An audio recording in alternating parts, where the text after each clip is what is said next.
As we prepare for the civilizational trials ahead, we have no greater teacher or greater model of intellectual and moral courage than our beloved Ruth Wisse.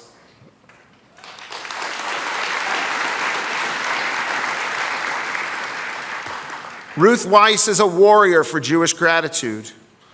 She reminds us of how precious our way of life truly is, both Jewish and American.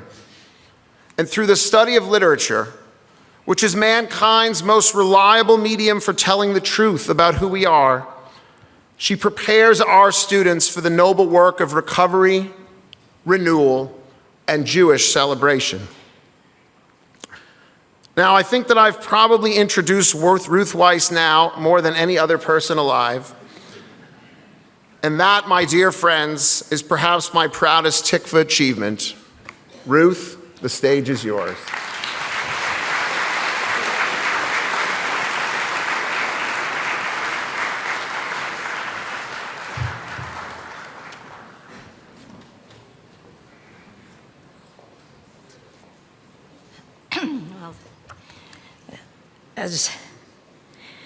As you might imagine, this is overwhelming.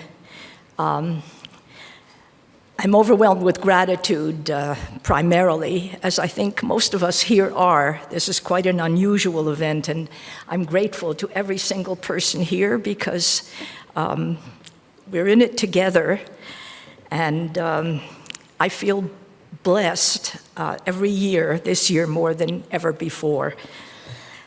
In any case, the one thing I did not ever expect to do this morning or any other morning is to greet you, a Tikvah audience, with the call, Gewalt Jiden, seid sich nicht meyaish. Gewalt, Jews, don't despair. This was the battle cry issued in the final months of the Warsaw Ghetto, rousing its remaining Jews to resistance against the Nazi stormtroopers. The Germans had walled in the ghetto in April of 1940, a half year after their invasion of Poland. They had forced into the walled ghetto Warsaw's 375,000 Jews, about 1/3 of the city's population, and then thousands more from the surrounding towns and villages.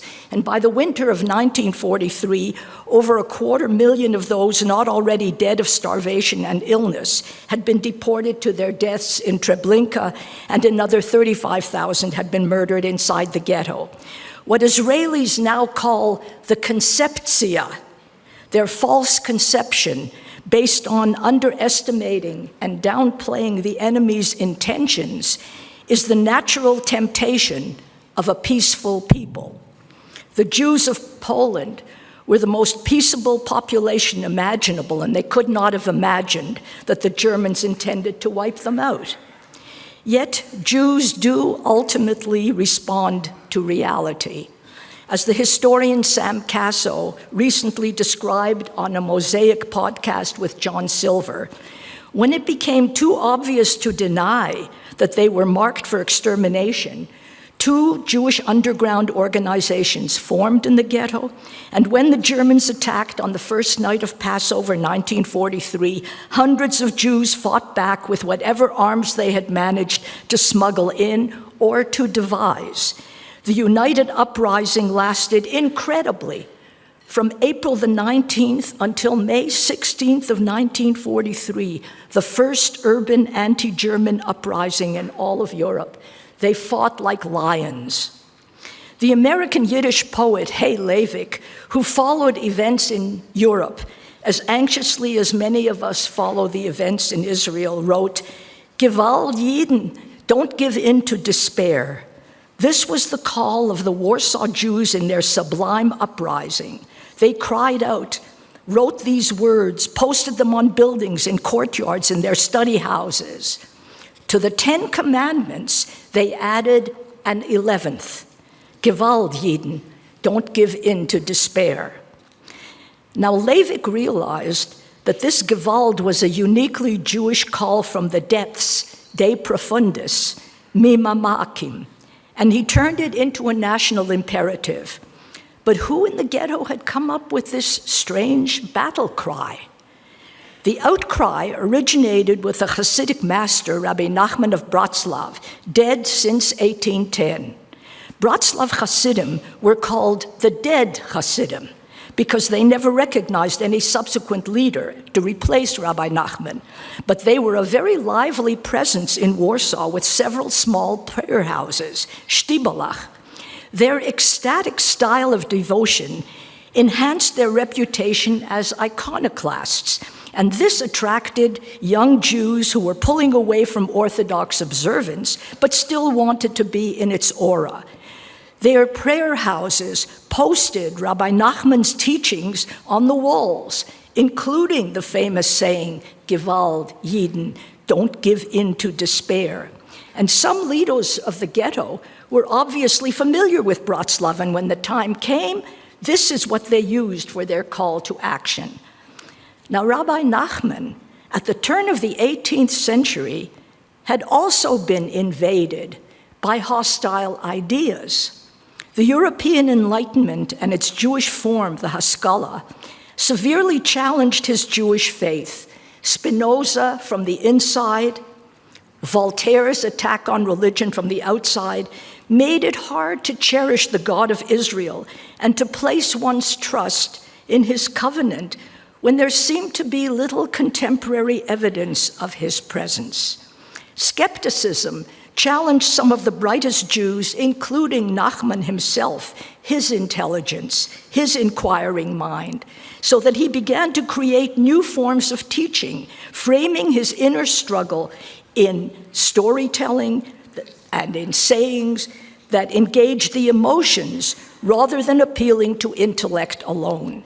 His stories and teachings had a profound influence on modern Yiddish and Hebrew writers and thinkers, including many in the ghetto.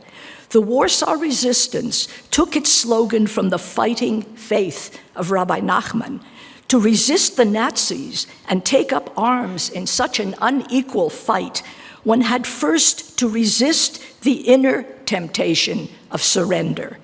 The fight against despondency and resignation was more primal than self-defense. It was the essential precondition for self-defense. Just one more word about Gewalt before turning to the present. How do we understand the despair that they had to overcome? It couldn't have been fear of dying, because taking up arms against Nazi stormtroopers under those conditions was certain suicide, and of course most of them were killed. We must realize that the German war against the Jews was after far more than their physical extinction. Its most essential part was destroying Jewish moral self-confidence. The Nazis needed to humiliate these people, to discredit what they stood for. To feel superior, they had to make the Jews feel inferior. They caged the Jews like animals, letting their fellow Poles on the other side of the wall watch them sicken and die. The Jewish ghetto police were forced to conduct and control the roundups, making Jews betray one another and to break their solidarity. And that was the Jews' greatest strength. Jews logically assumed that they would be valuable as slave labor, so the Germans made them realize that they were less than slaves, not human labor to be exploited, because that would still leave them human, but vermin to be crushed. Dishonored and shamed by every possible means, they were expected to act like a defeated people, chosen to rot. Nazism was about blackening the Jews in history to disgrace a people forged in the image of God.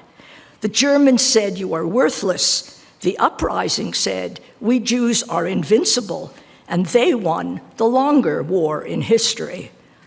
Now,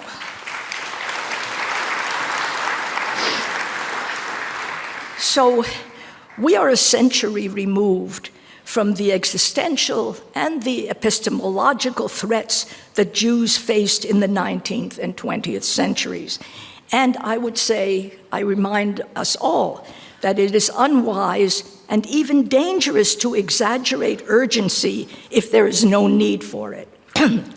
We need a new epic history and liturgy to mark the contrast between 1943 and 2023, when a transformed people of Israel rose to fight and win a history-making war against Iran's Ring of Fire.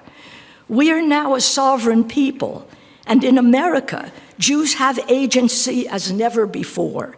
Yet I begin here because it is precisely this incomparable transformation that makes us realize how closely the present war against Israel resembles the Nazi one in its aims and methods, and how much the fate of the Jews remains subject to the depravity of others. Everyone does not hate the Jews, and this gathering is obviously one of the best proofs of that. Yet now, at this most glorious point in our long history, we also face what may be the most serious of our adversaries. The Islamist coalition that tried to kill the Jews in the old ways of pogroms and wars since the 1920s pivoted in the 1970s to a war of ideas. It realigned from right to left, portraying the Jews as racist colonizers with Arabs as their victims, and it blackened the image of Israel as a precondition for its elimination. The war against the Jews is no territorial conflict like Russia's war against Ukraine, but it's a war to crush Jewish moral self-confidence and all that it stands for, the indomitable God of the Torah and the people of Israel. We take up the fight better armed and under better conditions, but also against greater odds. There are two parts to being a Jew, I think, and we shall always build on the essential part, the Shema, Hear, O Israel, and everything that follows from it. We were granted and accepted the law at Sinai, and we intend to remain worthy of that sustaining inheritance. The most joyous part of being a Jew and of Tikvah is studying and observing the Jewish way of life that now includes flourishing in the Jewish homeland. Marvelously independent and resourceful, we shall continue to learn and teach and grow stronger and wiser. The second part of being a Jew is an implicit consequence of the first. As a self-defined minority, we will always live among the nations, Bein HaGoyim, never morally subject to, but always politically dependent on the behavior of those among whom we live. Some expected this to change once we were sovereign in our homeland, but how could it have changed when we remained a minority among the nations? Self-government and self-defense did not affect the political differences, the demographic disparities, or the cultural contrasts between us and our neighbors. And whereas we Jews in the diaspora need only establish ourselves within a single governing body, happily, this governing body, Israel is now surrounded by many countries, and it is a member of the duplicitous United Nations. No other people ever tried to live by divine standards of righteousness among people with often imperial designs. This unspoken part proved to be the problem.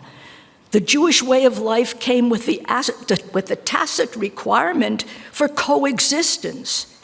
Look, that we Jews were imperfect goes without saying. Our imperfection is why we need our disciplining law, why we need Rabbi Soloveitchik's daily explication of our laws and customs. The hard part is not keeping the positive and negative commandments, including thou shalt not commit adultery. And that aside, I'm sorry, I owe to my Rabbi Joshua Schmidman of blessed memory. He thought it was funny. Okay. Anyway, demanding as it is, the Jewish way of life, in its evolving wisdom, was rewarding enough to sustain us these 3,000 years, and if it comes to that, we will be the last people standing. What makes it terrifying is that the nations we lived among were constituted very differently and sometimes antithetically, some of them aspiring to rule over the nations. Essential features of the Jewish way of life make us politically vulnerable.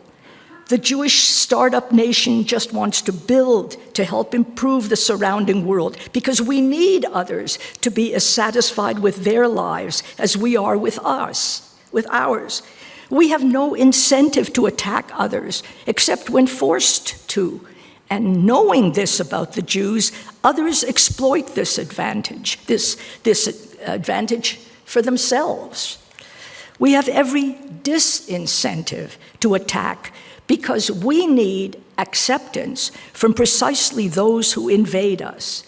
Hence, the conceptia, which is really the misconceptia, derives from our hope that our antagonists are like us. This has been, it continues to be, and it will always remain our Achilles heel, as it is of all culturally democratic societies. Coexistence requires reciprocity, which cannot be wished into being. We dare not ascribe it where it does not exist. Wishful thinking is not a synonym. I know that you share these things. Let me just say that what I try to do in speaking is to say what every one of you is thinking. Wishful thinking is not a synonym, but the antonym of hope. Tikvah means hope in ourselves and crushing the hope of everyone who would destroy us. So if the first part of being a Jew means know thyself, the second part means never underestimate your enemies. One of the dumbest ideas ever launched by an otherwise significant thinker was Hannah Arendt's analysis of the banality of evil when she covered the trial of Adolf Eichmann in 1961. Fitting it into her theory of totalitarianism, she portrayed the defendant as a robotic functionary rather than inspired idealist, which is how he saw himself. German brainpower that went into murdering 6 million Jews in under 5 years proved not the banality, but the ingenuity of evil, Eichmann's included. German genius is to be credited no less for the Shoah than for Hegel and Heidegger. The more developed Jewish civilization became over the centuries, the more ingenuity had to be expended by those who set out to destroy it. And Hamas proved equal to the task. Just as the Germans were considered the most cultured nation in Europe, the Palestinians were considered the most intelligent among their fellow Arabs, and their ingenuity was on display in Yahya Sinwar's planning and execution of the Al-Aqsa flood, their jihadist name for October 7th.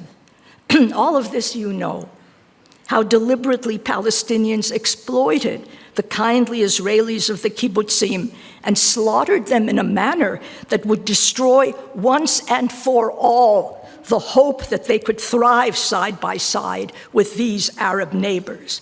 They turned every Jewish virtue into a liability, respect for individual life that makes the country pay and do almost anything to retrieve a single hostage or even the dead body of a fallen soldier. Respect for women, families, and communities that love and care for one another. A civilian army reluctant to go to war, but desperate to protect its homeland. No death penalty, even for murderers. Compassionate treatment, even of enemies. Every one of our deeply held values was deliberately violated. The savagery dictated, choreographed, and intended to demoralize Israel beyond recovery. This whole day would not suffice to describe the intricate ways in which their extended torment has worked on us. No antagonist ever booby-trapped its civilians and provoked a war that forced Jews to kill Arab and women, children, that would then prove the preposterous inversions that Zionism is racism and that Israel commits genocide and so on. Enacting this moral political inversion may be, if you think about it, the most diabolically brilliant device of anti-Jewish politics ever devised, that earns not only the ongoing support of Iran and too much of the Arab world, but also of intersectional coalitions, such as the one that brought Zoran Mamdani to office in this city. The barbarism of Palestinians does not mean that we are dealing with barbarians. Let's not replicate Hannah Arendt's error. Barbarism is simply one of the many tools of demoralization that Islamists use while their elites fund Western institutions to portray Jews as genocidal occupiers. We are dealing with people who feel religiously compelled to prove their superiority by keeping us in the status of dhimmi, to keep us diminished.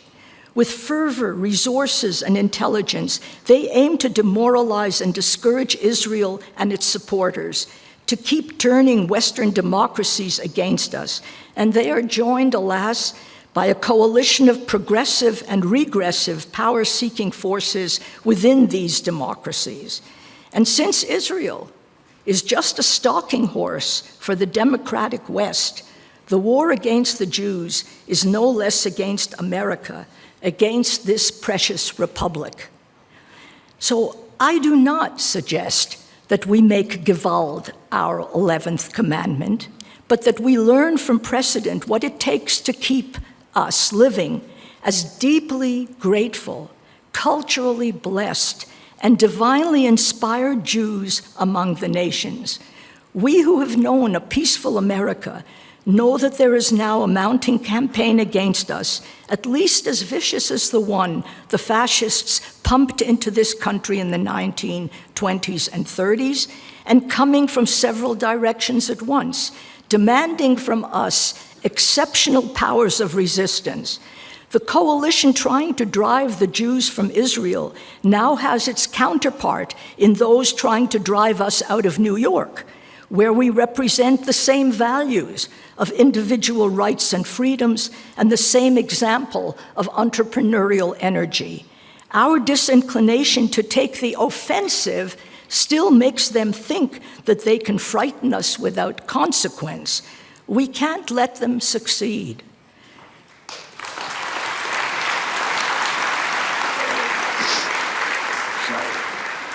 Fortunately, we in America, like our Israeli counterparts, did not wait to begin mobilizing our resources. Everyone in this room is part of the resilience that is already in place and growing. Many of our rabbis are strengthening their congregations and being strengthened by their membership. And the people being honored here today were not yet born in the 1970s when this phase of the struggle began, but they are now leading the charge against it. All of America should be behind us, and the best of America already is, and we have to help reorient the rest. We are not in a ghetto, and let us never think or behave as though we were. The God of Israel performed miracles for the Jewish people, but in my lifetime, and please, one of the great advantages of being my age is to say that all of this that I've described is in my lifetime, right? In my lifetime, we reversed this, and the Jewish people performed a miracle for the God of Israel by recovering sovereignty in our national homeland.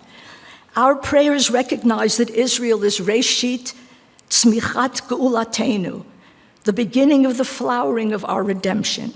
We are privileged to burnish its image and to explain what its resurrection means for all besieged minorities and for civilized humankind. As the ghetto leaders drew strength from those who struggled before them, we learn from them. We do not allow the enemies of freedom to turn our strengths against us. The worst Israel does is better than the best the Palestinians do to their own people and to their neighbors.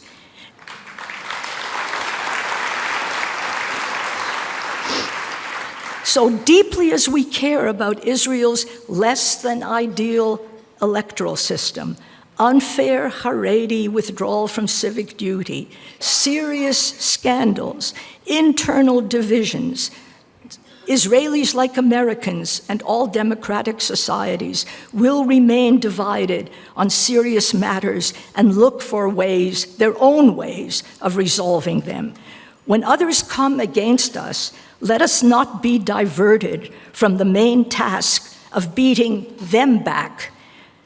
There is a Yom Kippur time to beat our breast in common repentance, and a time to turn that fist outward with common resolve. Thank you. So this ugly phase of anti-American politics will not last. But unfortunately, how long it lasts and how deep it penetrates does not depend on us alone.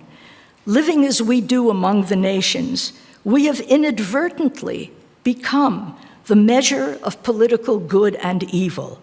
The worst political factions organize against us, and the best align with our common values. I can think of no exception to this political rule of thumb, which makes ours a frightening responsibility. To keep being Jews in the world means to overcome our disappointment in the failings of our enemies, in the cowardice of some of our friends, and in the difficulties of resistance. We must overcome despair to mobilize, but let us remember that to mobilize is the best way to overcome despair. Thank you.